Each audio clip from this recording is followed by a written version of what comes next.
Praise the Lord. आप सबको जय मसीह की। मैं परमेश्वर का धन्यवाद देता हूं आज की सुबह दिखाने के लिए। एक और दिन परमेश्वर ने हम सबके जीवन में जोड़ दिया।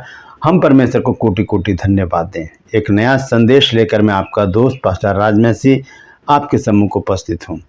और आज का संदेश जो है वो उस वचन पर है जो नीति वचन 17 अध्याय और उसके 11 पद में लिखा है।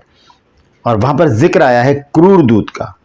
तो ये क्रूर दूत कौन है, इसको आज हम जानेंगे। और ये किन के पास भेजा जाता है, आज इस विषय पर भी हम विचार करेंगे। क्योंकि हम जब देखते हैं कि जैसे कि मणिपुर में हुआ, पाकिस्तान में हुआ और बहुत सी जगह हो रहा है कि मसीहों पर आतंक मचाया जा रहा है, उनको सताया जा रहा है, उनका विरोध किया जा रहा है। तो ऐसी परिस्थिति में क्या परमेश्वर चुप रहेगा? नहीं, परमेश्वर के पास एक है जिसे वो भेजेगा और वो है क्रूर दूत। तो आइए इस विषय पर आज विचार करेंगे। छोटा सा वचन है, पूरा संदेश सुनिए और इसे शेयर भी कीजिए ताकि और भी लोग इस भेद को जान सकें जो नीति वचन 17 अध्याय 11 पद में लिखा है। यहाँ पर लिखा है, बुरा मनुष्य दंगे का ही यत्न करता है, इसलिए उसके पास क्रूर दूत भेजा जाएगा। तो आज इस विषय पर जानकारी हासिल करेंगे, तो बने रहिए मेरे साथ शुरू से लेकर अंत तक। क्रूपल्स में आज का सवाल भी बहुत आसान है कि जल प्रलय में कितने प्राणी बचे थे? मनुष्य जो थे वो कितने थे जो बच गए थे? बाकी सारा संसार समाप्त हो गया था, लेकिन कुछ लोग बच गए थे। वो कौन थे और कितने थे? अगर जानते हैं तो कमेंट्स में लिख दीजिए, नहीं तो डिस्क्रिप्शन में आपको इस सवाल का जवाब मिल जाएगा। Praise the Lord.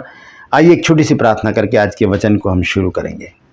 प्रभु जी, मैं धन्यवाद देता हूँ आज की सुबह दिखाने के लिए और विनती करता हूँ प्रभु जी, आज के वचन को भी शेयर करने में मेरी मदद सहायता कर। मेरे होठों को, मेरे दिलो दिमाग को छूकर ब्लेस कर। मेरी आत्मा, मेरा शरीर तेरे ही कब्जे में रहे प्रभु, ताकि बोलने वाला मनुष्य नहीं बल्कि तेरा आत्मा हो। जो भी गूढ़ भेद की बातें आज के वचन में छिपी है वो हम पे प्रकट करना।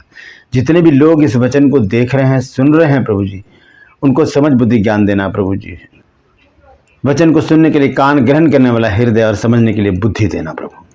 विनती करता हूं प्रभु जी, हर एक को आशीषित कर। हर एक की रोग, बीमारी, चिंता, परेशानी, दुख, तकलीफें, लड़ाई झगड़े, तफरके, मनमुटाव, तलाक, बांझपन, नशा, कर्जा, बेरोजगारी, कमी घटी और बुरी बीमारियां हर एक के घर से दूर कर दे प्रभु जी।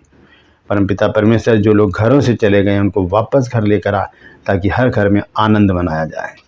जहाँ पर सताव है प्रभु जी, तेरे लोगों को सताया जा रहा है, बेमतलब की जेलों में डाला जा रहा है प्रभु जी, वहाँ पर भी तू उनकी सुधि ले और अपने बच्चों की सहायता कर। उनके मदद के लिए लोगों को खड़ा कर, स्वर्गदूतों को भेज, ताकि प्रभु जी वो रिहा किए जा सकें। धन्यवाद देता हूँ प्रभु, तूने मेरी प्रार्थना को सुन लिया। प्रभु यीशु के नाम से मांगते हैं, आमीन। Praise the Lord. तो आइए आज के संदेश को शुरू करने से पहले आपको एक जानकारी देना चाहता हूं कि आज रात को मैं और मेरी वाइफ लखनऊ के लिए रवाना हो रहे हैं और वहां पर हमारी मीटिंग है 17 तारीख को, संडे है। 17 तारीख को हमारी मीटिंग है और प्रार्थना भवन करके एक मिनिस्ट्री है, वहां पर हम लोग जाएंगे। तो अगर आप मुझसे मिलना चाहते हैं वहां पर ज़रूर आइएगा और इस सभा में ज़रूर शामिल होइएगा। Praise the Lord.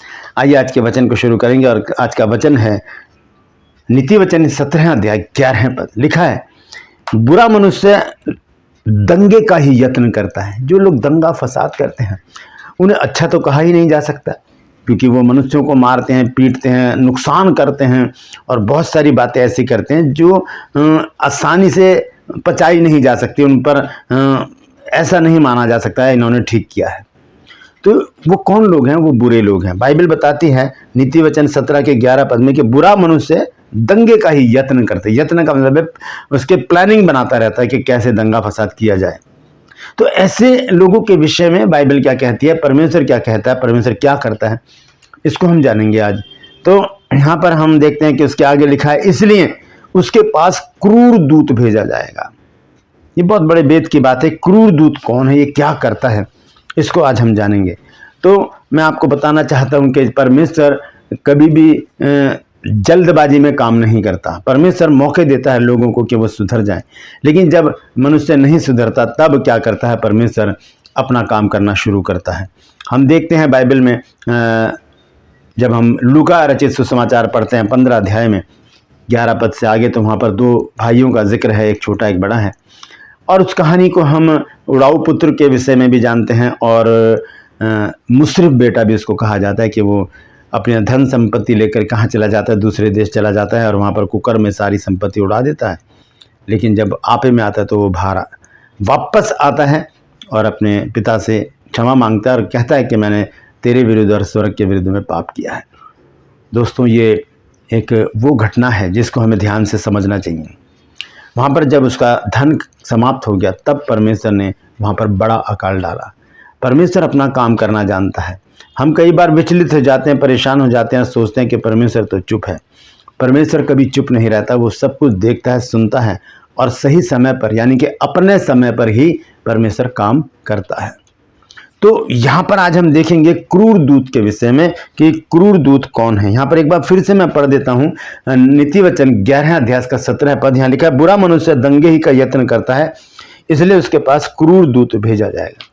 अब ये क्रूर दूत यहाँ पर जिक्र किया गया है सिर्फ, लेकिन ये क्रूर दूत करता क्या और कहाँ भेजा गया था, कहाँ पर इस क्रूर दूत को भेजा गया था? अगर आप जानते हैं तो बहुत अच्छी बात है, अगर नहीं जानते तो आज मैं आपको बताना चाहता हूं कि ये क्रूर दूत परमेश्वर ने कहां पर भेजा था।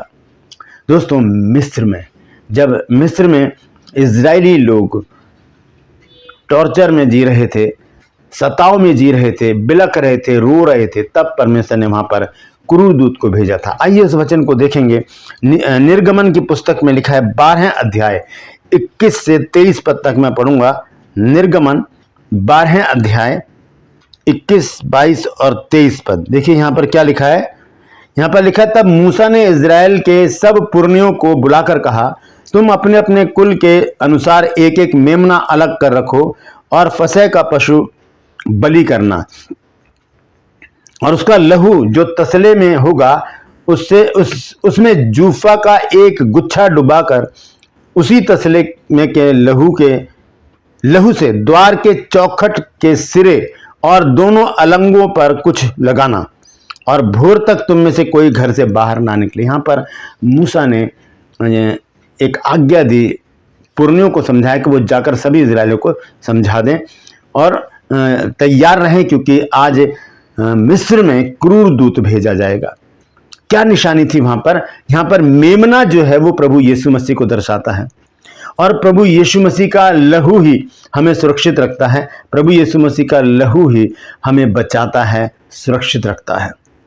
यहाँ पर मूसा ने कहा कि मेमना बलि करके उसका लहू जो है तसले में रखो और उसे क्या करो, अपने दरवाजे पर और दरवाजे की जो चौखट होती है उसके दोनों तरफ उसका लहू लगा दो, क्योंकि ये लहू जो है ये निशानी होगा कि ये प्रभु के लोग हैं।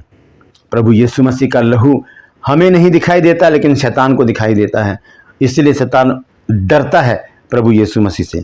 अब देखिए 23 पद में क्या लिखा है। यहाँ लिखा है, क्योंकि यहोवा देश के बीच होकर मिस्रियों को मारता जाएगा, इसलिए जहां जहां वह चौखट के सिरे और दोनों अलंगों पर उस लहू को देखेगा, वहां वहां वह उस द्वार को छोड़ जाएगा और नाश करने वाले को तुम्हारे घरों में मारने के लिए ना जाने देगा। नाश करने वाला, ये है वो क्रूर दूत जो दंगा करने वालों के विरुद्ध भेजा जाता है। मिस्रियों ने कितना सताया था इजरायलियों को।